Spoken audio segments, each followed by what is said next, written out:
aboard!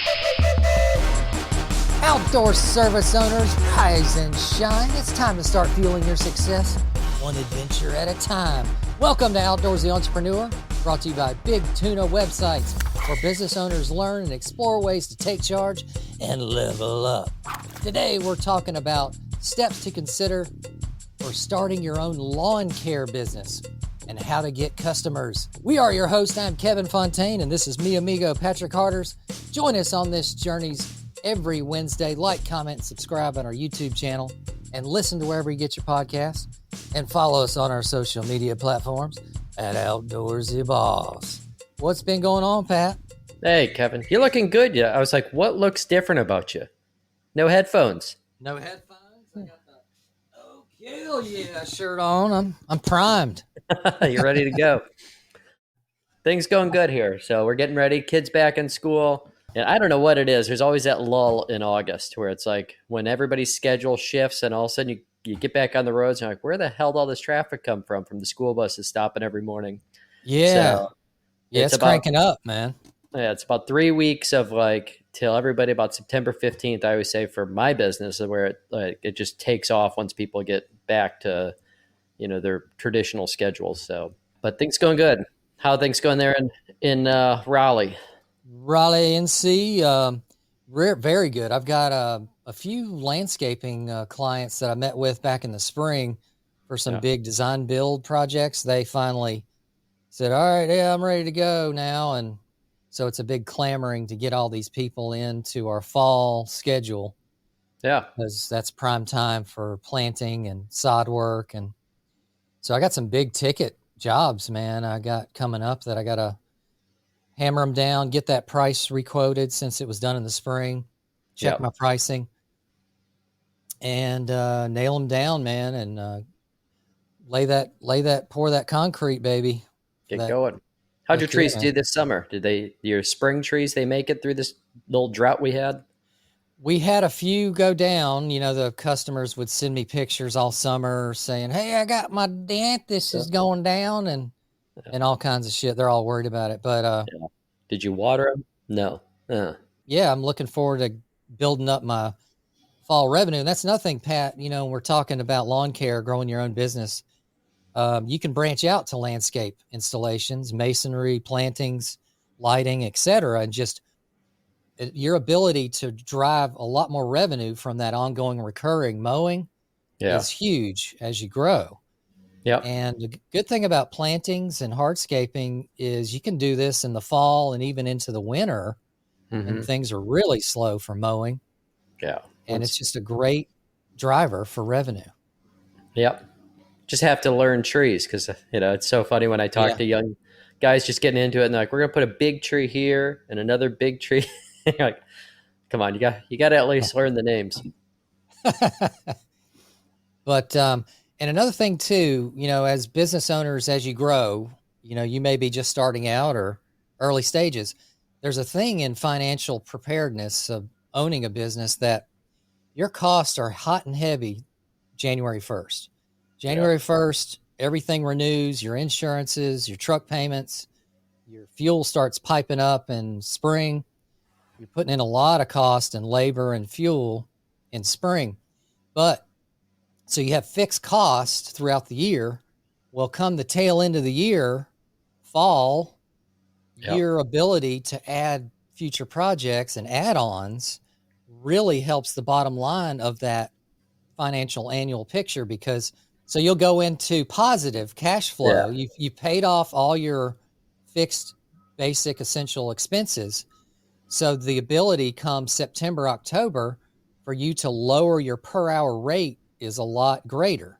And it's an actual option for you now because you've already covered your expenses for the year. Now unload, man, and grab all the revenue you can to drive up the revenue before the end of the year. Yeah. I mean, you see it in retail where, they're negative all the way till Thanksgiving and they make their money for that last 6 weeks of the year. Yeah. And for us, like we have to not only provide enough work to kind of push us through the winter, but we also have to provide that income because you said like marketing starts in the spring, everything. So you're going to go from like 0 to 1,000 starting in March Yeah. So you have to really build up October, November, December with as much revenue as possible, because you can't just hibernate for 3 or 4 months and then Right. jump out like a grizzly bear thinking you're going to attack the world with no money. Exactly. All right, so let's get into starting your own lawn care or landscaping business. This is kind of a beginner's guide. It can be a rewarding adventure. And I know for sure 26, 7 years ago, I started in just mowing lawns. And it's a really nice job to have because I went from corporate world back to the outside world. I got started in lawn and landscaping when I was in high school, worked for a huge landscaping firm that did commercial and high-end residential. Did it through college for beer money, and then I started the corporate world after college. Got sick of being behind a desk, and it's nice to be outside again.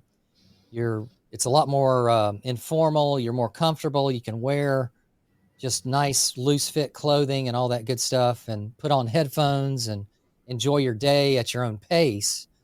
Yeah. And lawn and landscape, Pat, is ease of entry, relatively easy to get started with a mower, string trimmer, blower, etc. And it's relatively low startup costs. Yeah. There's ease of entry. And there's a lot of people out there that are really smart.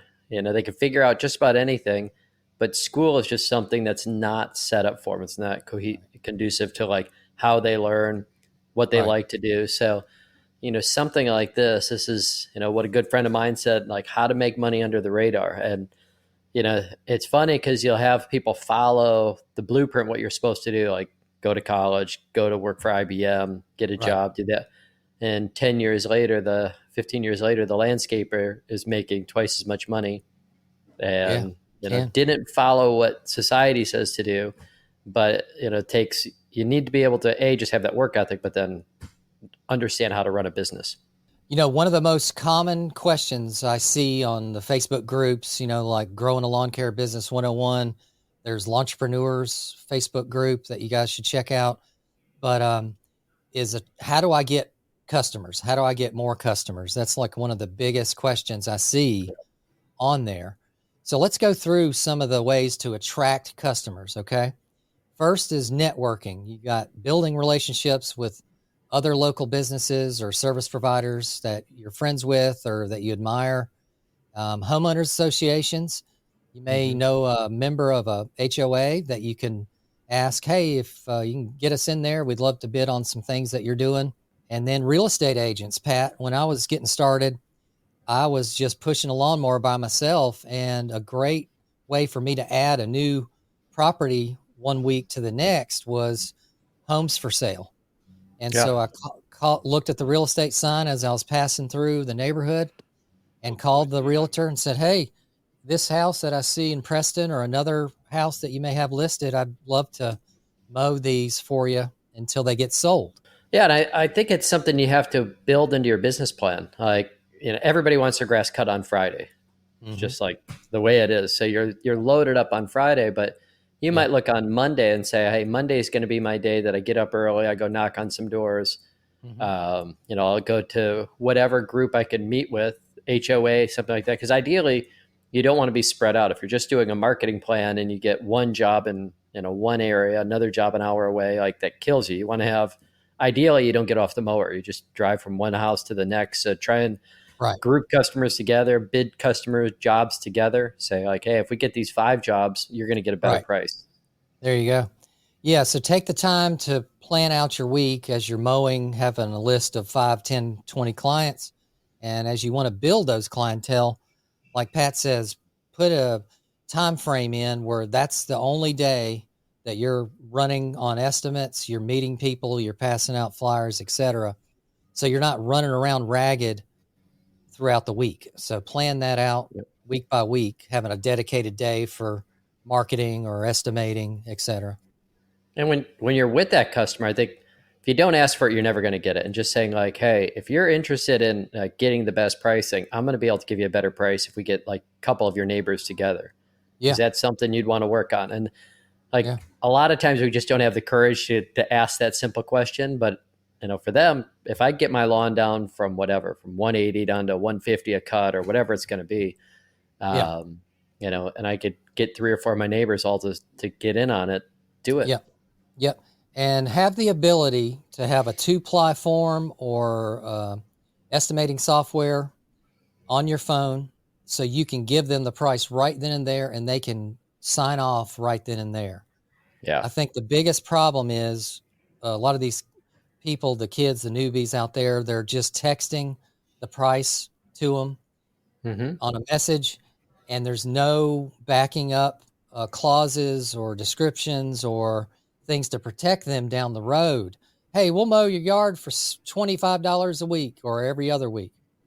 And then they eventually down the road, hey, what about the area behind my fence? Yeah. You're supposed to mow that too. What's going on? I don't like your service anymore. And then now you're all screwed because you didn't Yeah. have any documentation or an agreement in place to specify exactly the parameters of your service. Yeah.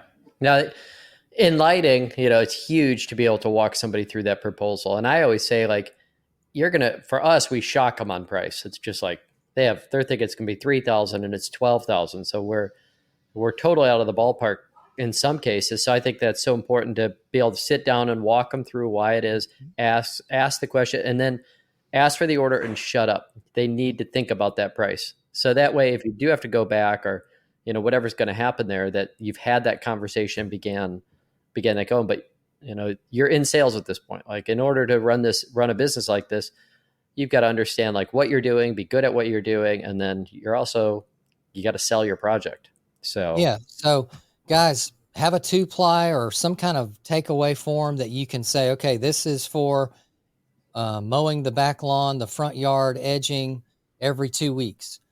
yep. $55 per visit. I bill after each visit or I bill at the end of each month. I expect payment within 10 days or parameters there. You give them a copy or you send them the quote via software estimation and you get going to the next one.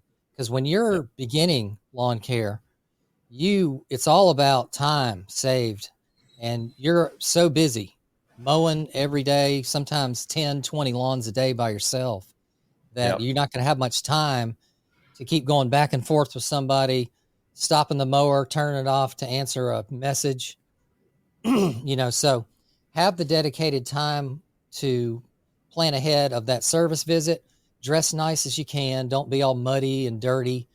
And like Pat said, try to funnel your time into certain days of the week where you're not necessarily mowing, but you are estimating, you're passing out flyers, you're building behind the scenes things at your own desk at home. So, coordinate that time off. Yeah. And I do think that's an important thing that a lot of people don't think about is, they jump out of the truck, they spit out their chew, they throw the wrappers back into the front seat and then go walking up to the customer's door, disheveled looking. And, you know, as I got older, I started watching people. And if you're messy in your presentation, Yeah. chances are you're going to be messy on the job. Like, you're not going to be detail focused. So, Right. I had one time that a customer is like, I want to show you this one project. I'm like, oh, okay. Like, let me jump in your front seat. And there's like, McDonald's and crap. And because it's, your truck becomes your garbage can as you're driving. Oh It's like yeah. your mini office. And so it's like, here, let me get that out. And you just see the look of like Mountain Dew Just bottles. shit everywhere. Throw it in the back seat. Yeah. But another thing, So, Pat, too, if you're not dressed for success at the presentation where you're trying to sell your mhm. service, then that degrades your pricing in their minds. Oh, They're like, yeah. oh, this kid's loosey goosey. He doesn't know what he's doing. I'm going to take advantage of him and gnaw at his price after he gives me a price. Yep. You And know? I do find that you're going to get customers like when you tell your story and like, hey, I'm just getting going in this business. Like, people want to help other people out. Mm-hmm. It's exciting to go like, here's somebody that they're a good guy. They work hard. They care. They're going to be on top of it. Like, the best value a customer ever gets is working with that small business that's like a 1 or 2 man show. It's just like, but when the owner's out there, and that's a story to tell, is like, I'm the owner of the company and my name's Mm-hmm. on this, and I'm going to make sure this is done right. Yeah. That's a huge selling point to customers. So being small isn't a bad thing. No, customers love dealing one-on-one with the owner.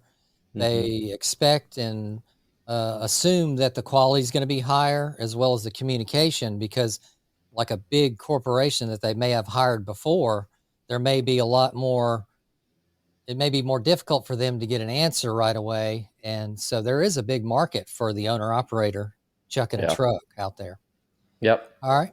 So next we've got online presence. So first things first, create a good logo, Pat, and not just this like your initials, lawn care, repetitive wording, make a nice clean logo. I know there's tons of logo websites out there that'll give you like 50 ideas for $50 type thing. So a clean, easy to read, cool logo that's going to make you look professional. Start with that and then go to a professional website. Get at least a good website created. And it can be very basic at the beginning, but you got to have the basics. And then social media pages, get those set up. Got your nice logo there, contact information, what you do, why you do it. So, always try to put something behind your service. Like, here's why people hire me. Put your call to action and why someone would choose you over the next guy in all your postings. And I think your Google, listing, that take a little bit of time to build that out, put some pictures in it. Like that's the first thing. If they Google you and like you don't have anything at all, that just shows like you're brand new, you're just getting started. Yeah. And getting those 5-star reviews. By the way, we hit 300 today, so we had a big celebration in our company. So. Nice beaver. Hey, man, way to go. Thank you. Yeah. They just had it stuffed. Awesome, dude. Big 300. That's good, man. That's a lot of damn reviews, man. Yeah, but that's something, even having 10 is going to make a difference because I'm amazed. I'll see companies that are 20 years old and they've got like 6 reviews, and I'm just going, what's going on with this company? It's either they have never looked at it or their customers aren't passionate and aren't involved in their business at all. Yeah. And that's going to come from time, just get your basics down first, a nice logo, clean, 1, 2, 3 colors tops. Don't get it all convoluted, and make it as easy to read and quick as possible. And then go to that website, get a website built, big tuna websites, and just get something started. And then, like Pat says, add pictures later, get some nice pictures done as you go, and then start asking for testimonials so you can start building up your reputation. And then really hit hard. This is the big one, guerrilla. Go guerrilla marketing. Hit the pavement, guys. This is big. This is what I did when I was mowing a yard and I liked the neighborhood and I saw other houses that are similar and looked like they wanted a nice lawn and would pay for it. I would then put out flyers on, back then in the day, I did the mailboxes, which you're not supposed to do now, but I eventually turned that over to flyers, door hangers rather, that I could put on each front door and really hit the pavement. So choose an ideal neighborhood and then throw 100 flyers a week, and those really work. And eventually you'll get to yard signs and all that other things. Pat, one thing cool we did, we eventually moved from door hangers and flyers to monogrammed Frisbees. Mm-hmm. Okay. Cool thing about these, we could throw them, 2 people in a car. I could knock out a neighborhood of 500 in an hour or 2. One guy's just tossing, the other guy's driving. And the cool thing about these, I've got a glue tag of a nice little door hanger type size flyer underneath. And I have 2 companies. So I got my lighting, flyer here. And then I've got my landscaping information on the other side. Simple glue stick action. People like to get Frisbees for their dogs or kids, etc. So it's not a nuisance type thing. And it's just one way you can start thinking of separating yourselves from competition as you keep progressing in your venture. Yeah. I mean, your main thing, you got to get your name out there because people don't know you. And so, every job you got to be putting out, 20, 30 door hangers. That's especially like starting the season off and you get that first cut. And for photos, you could, when you finish a lawn and you put the nice stripes in it, make sure you got a decent iPhone, get the 15 or the, maybe Google, whatever, but just take a couple photos and post it on. Like, they don't have to be perfect. Ask your customers like, hey, I'd really love to get a review from you. If you could take a photo and put that on. Those are Yeah. little things. And, 5 customers will make a big impact. Yeah. And next, so you got all the guerrilla marketing, you're passing out flyers each week, you're building up hopefully 1, 2, 3 estimates a week. Now, what's your financial situation? When you're getting started out, it's very difficult to buy new things and spend on advertising online. So develop, like Pat mentioned earlier, is you got to start with a basic financial plan. Develop, at least outline your startup cost, your ongoing cost in regards to loans, maybe equipment loans, truck loans, and fuel, etc. But you need to have that information down so it'll inform you of how to lay out that profit for future buys. When you're getting started, you're going to need funding. Good God, what's that? You're going to need explore various funding options. Mom, Yeah. Dad, like I did back in the day, getting started, you need a little nest egg because it's going to take weeks, months before you start recouping any kind of profit, especially if you got some type of financing of equipment and trucks going on. Now, this is a question for you because, I'm a lighting guy. Right. But I know, like, in the mosquito control business, everything changed when they did the prepay. And Mhm. so they went from being cash poor to all of a sudden they said, we'll give you a 10% discount if you prepay for the season. And they went to Right. 90% of their clients prepaid. So all of a sudden they were cash rich. Like February, March, they had all their money for the entire year. How often are you seeing that in the lawn care industry? Well, that's a toughie. So when I got started, and a lot of you guys out there listening, chime in, comment on payment options, but we would bill at the end of each month. Yeah. And so all my Chase number in. service, yeah, all our service is being performed, let's say August 1st, they get the bill August 30th. We wouldn't see a payment sometimes till October 30th. So you're talking 60 days from the first time we stepped foot there. So that's a long time. And then as I grew and got more mature business acumen, I went to prepay the month. And that's Yeah. where we billed them August 1st, payments due by August 15th for August service. So, and like you mentioned with Damien, Mm-hmm. I guess he's pre-billing the year at some Yeah. times and giving them an incentive to prepay. So that's another excellent So option. they did that, or the automatic credit card. Like, I think that's important to get credit card processing done. I know, like, I hate the fees. We had like $90,000 in credit card fees, so we had to adjust our pricing for it. Yeah. But putting people on an automatic billing cycle, anything you do, it's like, cash in hand, cash is king. The old saying that one of my customers told me in my first year is like, key to running a business: get in, get out, get paid, in that order. And if you could Yeah. mix that up and say, get paid, get in, get out, that's even better. The faster you get that money, the better it is. So, I would say if I were just starting off, or if my son just started landscaping, cutting lawns, I'd say ask for money up front. Just say, we're going to go ahead and start billing on this date. If you're not happy with anything, I'll refund you your money. I don't care. But Yeah. I don't want to finance everything. It's an evolution. So new kids getting started, you're going to, get paid after every mowing. They'll hand you a check or whatever. That's fine.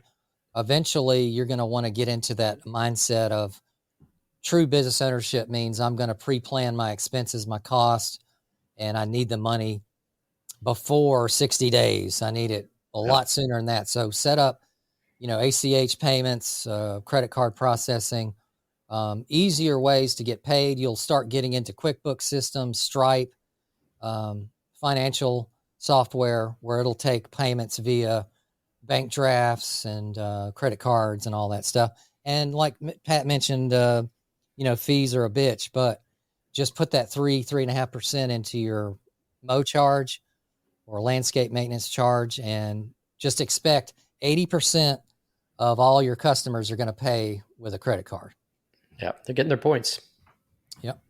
And the other thing I think, and we've talked about this a lot, but setting your pricing up so, Like first year you're doing it all yourself. Second year you bring on another guy to help you. Third year you bring on 2 or 3 guys. When you're going through that, your expenses start going up where, payroll just kills you when you have to go first and 15th or every other Friday.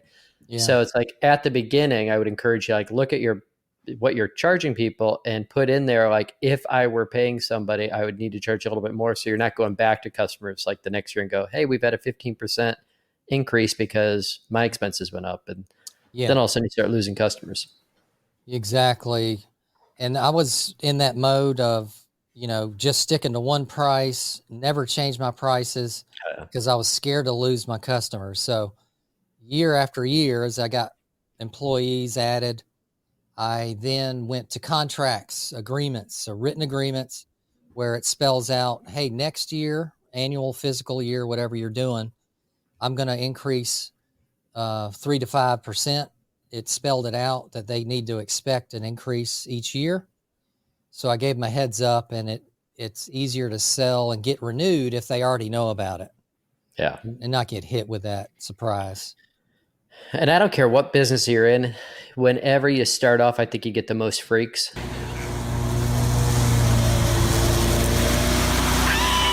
Like just crazy customers. And I loved a financial advisor that I spoke to who's like, we go through our database every year and we fire 10% of our customers at the end of the year. And so, Yeah. we want as much money, we want to grow. That's all our focus. But then we're getting this one customer that's, constant callbacks, constant problems, like there's always something wrong. And it's like, that's the customer that it's either like, hey, your price doubled or, Yeah. Yeah. You can blow them out of the water with just your price. Yeah. Yep. Exactly. So start thinking about firing your own customers at the end of each year. Was it worth it? Were they a pain in the arse? And just get rid of those people. There's a lot of cheapskates too. So you'll have a lot of $20 promos, $30 promos customers at the beginning. But as you grow and get in new customers with an upgraded charge each time, you're just, baby stepping your way to a really nice profitable charge. Just let those other people go by the wayside because they're paying the ass. They're not paying your bills. So each year, just evaluate, who you have. The next thing we got is licensing and permitting. So make sure as you grow that you're fully licensed and insured. Shit happens. Pat, let's talk about breaking windows. Yeah. My neighbor's son started a landscaping company, and he was edging my property, and he actually shot a rock through my front door, which we had just put in. It's a 9-foot glass door. And I said, hey, you got insurance? He's like, nope. He didn't know what it was. I was like, you realize like the cost of just the door, not to replace it, but just the cost of the door is about 10 grand. So I just, Martha, fortunately, I'm such, heaven. that if I were a normal customer, which I'm not normal, if I were a normal customer, that would have been, $10,000 for the door, probably 10,000 for the installation. And you think like, how many times he's going to have to cut my grass to make that money back? Yeah. He'd be working for life just to repay the door.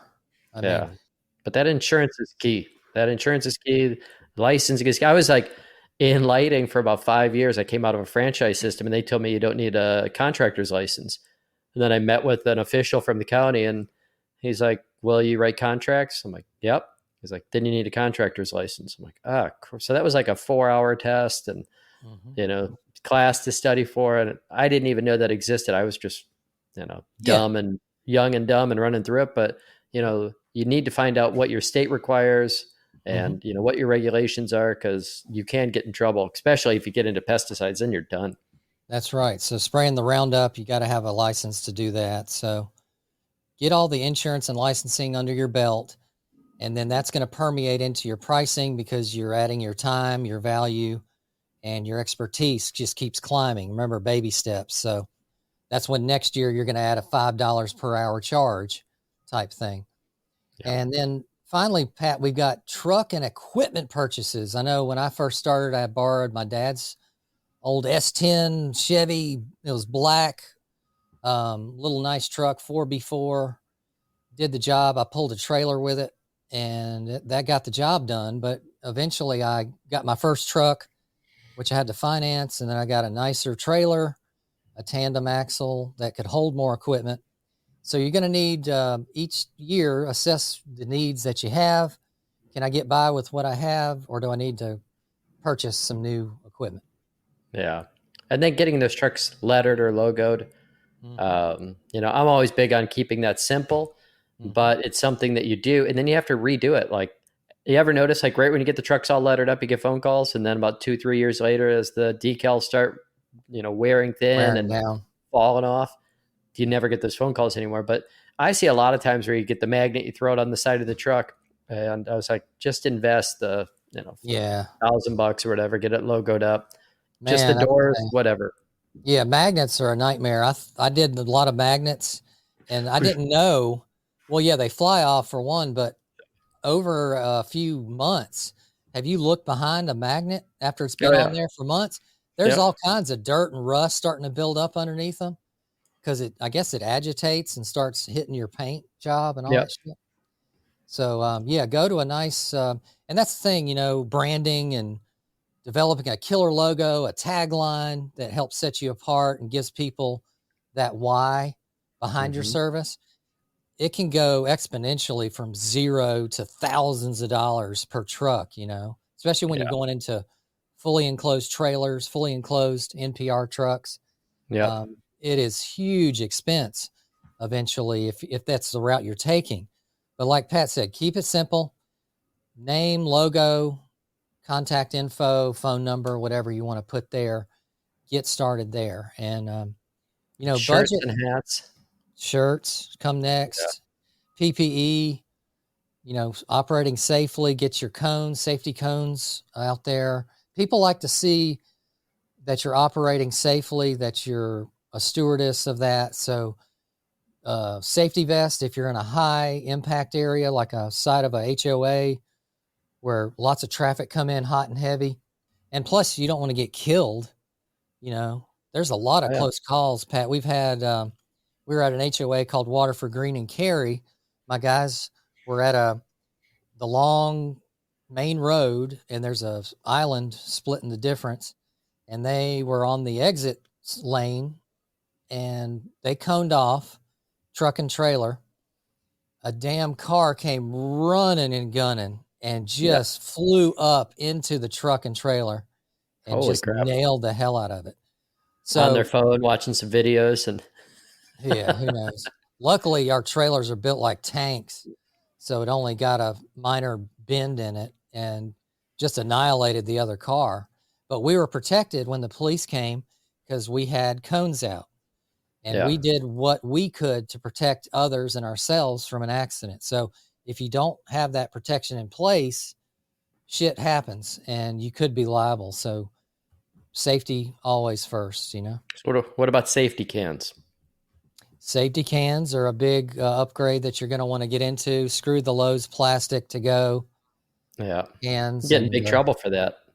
OSHA or someone comes rolling up and you got all plastic cans. It's like, all of a sudden, like, crap, there's 10 grand.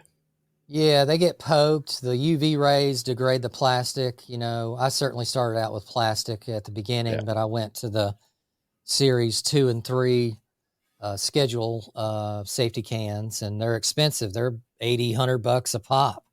yep, So I really ah, like those. They're color coordinated. I love that part of it too. yeah.